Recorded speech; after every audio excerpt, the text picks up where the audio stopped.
Assalamualaikum warahmatullahi wabarakatuh. Selamat siang Ibu. Perkenalkan diri, nama saya Roismiati, mahasiswa PJJ Ilmu Komunikasi Universitas Siber Asia. Nomor induk mahasiswa 24050101087 dengan dosen Ibu Rosana SS MIK Kom AMIPR CPS. Baiklah Ibu, saya akan menyampaikan masalah komunikasi yang baik dan efektif, kapan dan tantangannya. Komunikasi yang baik dan efektif adalah komunikasi yang mampu menyampaikan pesan dengan jelas dan lugas serta dapat dipahami oleh lawan bicara. Komunikasi yang efektif juga akan memberikan dampak secara positif untuk kedua belah pihak, baik yang menyampaikan dan menerima pesan. Komunikasi efektif dalam pembelajaran.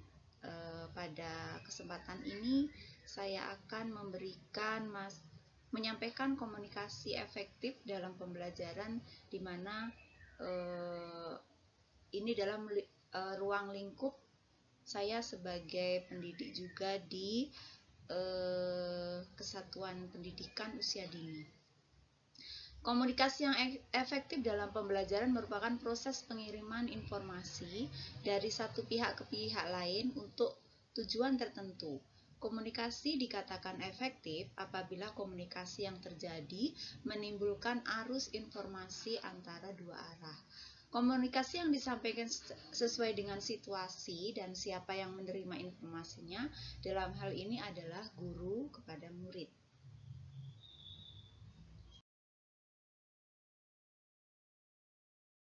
Komunikasi yang efektif dan efisien penting dilakukan dalam berbagai situasi, baik dalam kehidupan pribadi maupun di lingkungan kerja.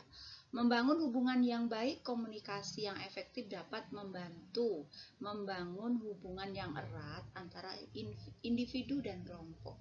Meningkatkan produktivitas komunikasi yang efektif dapat membantu menyelesaikan tugas-tugas dengan lebih efisien dan efektif. Mencegah atau mengatasi masalah komunikasi yang efektif dapat membantu mencegah atau mengatasi masalah. Meningkatkan kepuasan komunikasi yang efektif dapat meningkatkan kepuasan dalam berbagai konteks seperti kepuasan kerja dan kepuasan dalam hubungan interpersonal.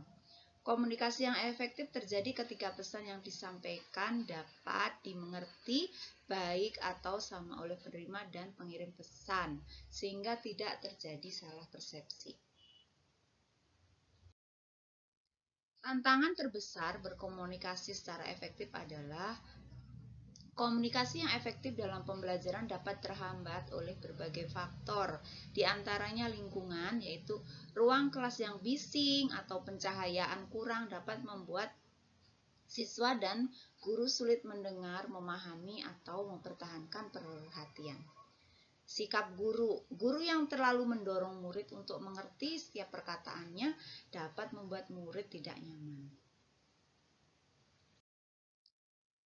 Adapun ada hambatan psikologis, yaitu menyediakan lingkungan belajar yang nyaman dan kondusif, menggunakan media pembelajaran yang tepat dan bervariasi, melatih guru untuk memahami dan mengelola kebutuhan individu anak-anak, mengembangkan strategi pembelajaran yang menarik dan inovatif, memperkuat kolaborasi dengan orang tua melalui komunikasi yang terbuka dan berkelanjutan, memanfaatkan teknologi secara bijak dalam mendukung komunikasi dan pembelajaran. Beberapa tips untuk membangun komunikasi yang efektif. Jelas, sampaikan pesan secara langsung dan tidak bertele-tele. Intonasi bicara. Gunakan intonasi yang sesuai dengan pesan agar lawan bicara tidak bingung. Mendengarkan dengan baik, dengarkan dengan baik, dan pahami apa yang disampaikan lawan bicara. Bertanya, ajukan pertanyaan untuk memastikan lawan Lawan bicara bisa memahami informasi yang disampaikan. Memberikan umpan balik, berikan umpan balik yang konstruktif dan positif untuk membantu lawan bicara memahami dan memperbaiki komunikasi. Tip untuk membangun komunikasi yang efektif juga memberikan kesempatan berbicara. Berikan kesempatan kepada semua pihak untuk mengemukakan pendapatnya. Bersikap antusias, tunjukkan minat yang tulus dalam percakapan. Saling menghargai pendapat, berbesar hati, menghargai pendapat orang lain meskipun berbeda dengan Anda. Perhatikan bahasa nonverbal, perhatikan bahasa tubuh lawan bicara, latih keterampilan kolaborasi, latih komunikasi terbuka dan jujur termasuk cara mengungkapkan ketidaksetujuan dan perbedaan. Komunikasi yang baik dan efektif sangatlah penting dalam pertukaran informasi, di mana pemberi informasi dan penerima informasi sama-sama memahami dan bisa menerima apa tujuan dari pesan yang disampaikan. Dengan penggunaan bahasa yang dapat dimengerti, mudah dan tidak bertele-tele, bisa juga menambahkan simbol dalam berkomunikasi akan lebih paham bagi yang menerima pesan tersebut. Penyampaian komunikasi yang tepat sasaran, baik timing dan lokasi, akan memberi dampak psikologis bagi pembawa pesan dan penerima pesan.